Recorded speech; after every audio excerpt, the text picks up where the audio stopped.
Hello বন্ধুরা, তোমরা সবাই কেমন আছো? আশা করছি সবাই ভালো আছো। তো আজকে দুপুরবেলা আমি একটু মাংস রান্না করেছিলাম, আর একটু তার সঙ্গে কচুর ফুল চিংড়ি মাছ দিয়ে। তো দেখতেই পাচ্ছ ডেকোরেশন হয়ে গেছে, আর তোমাদের সঙ্গে ভিডিওটা অবশ্যই শেয়ার করব। আমার শ্বশুরমশাই মাংস কেটে রেডি করে দিচ্ছে রান্না করার জন্য। তার পিছনে আমি একটু আলু ভেজে মশলাপত্রগুলো একটু রেডি করে নিয়েছি, আদা রসুনটা বেটে নিয়েছি। বসে বসে অপেক্ষা করছি কখন মাংস আসবে। আমি উনুনেই রান্না করি, উনুনে রান্না করতে ভালোবাসি। তো মাংস এসে গেছে, চলো আমরা উনুনটা এবার ধরিয়ে নিই। উনুনটা এবার জ্বালিয়ে নেবো একটু। উনুনটা জ্বালিয়ে নেওয়ার সাথে সাথে তেলটা একটু গরম হবে। তেলটা গরম হওয়ার সাথে সাথে আমি তেল গরমের মধ্যে পেঁয়াজ লঙ্কা আর আদা রসুন বাটাটা আমি দিয়ে দেব, দিয়ে একটু ভেজে নেব। ভাজার পরে মশলা যেগুলো দিতে হয় হালকা পরিমাণের উপর, গরমের সময় হালকা মিডিয়াম জিরে ধনে লঙ্কার গুঁড়ো, হলুদ দেবো না তেলের মধ্যে, হলুদ দিলে তেলের মধ্যে মাংসটা একটু তিতো লাগে।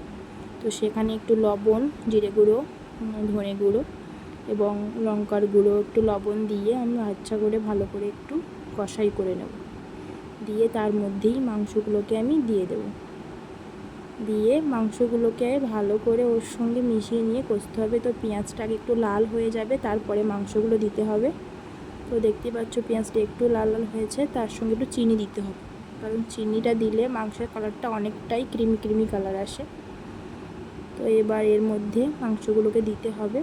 তার আগে একটু পেঁয়াজগুলোকে লাল লাল করে ভেজে নিতে হবে মশলার সঙ্গে। এবার মাংসগুলোকে আমি দিয়ে দেব, দিয়ে ভালো করে মাংসগুলোর সঙ্গে মশলাটা মাখিয়ে নিতে হবে। তোমরা চাইলে এই মশলাটা আগেও মাখিয়ে নিতে পারো, একটু ম্যারিনেট করে রাখতে পারো, তাতেও মাংসটা খুব সুন্দর লাগে।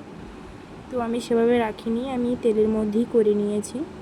তো তেলের মধ্যে এবার আমি হলুদটা একটু দিলাম, এবার আমি তেলে হলুদ দেইনি। তো এবার আমি ভালো করে হলুদের সঙ্গে মশলাকে মাংসের সঙ্গে ভালো করে মাখিয়ে নেব। এবার আলু যেটা ভাজা ছিল এবং তাতে আমি তেজপাতা দিয়েছিলাম, তেজপাতাটাও মাংসে দিয়েছি। দিয়ে ভালো করে একটু, দেখতেই পাচ্ছ মাংসে অল্প অল্প একটু জল মতো আসছে, সেইগুলো মাংসে আমি জল কিন্তু ইউজ করিনি, তেল আর জল মাংসে একটু একটু আগুনের তাপে হালকা করে এসেছে, সেটা দিয়েই মাংস সিদ্ধ হয়ে যাবে। তো মাংসটা এবার ঢাকা দিয়ে দিতে হবে, যাতে মাংসটা একটু হালকা সিদ্ধ হবে। আমরা কিছুক্ষণ ঢাকা দেওয়ার পরে মাংস দেখতে পাচ্ছ জলটা সম্পূর্ণ শুকনো হয়ে গেছে। এবার মাংসটাকে ভালো করে কষাই করতে হবে।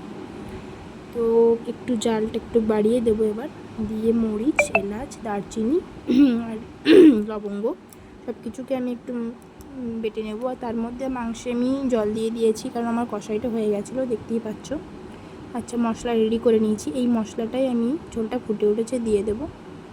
দিয়ে দেখতেই পাচ্ছ আমার মাংস রেডি হয়ে গেছে। আমি একটু পেঁয়াজ লঙ্কা লেবুটা একটা রেডি করে রেখেছি ডেকোরেশনের জন্য।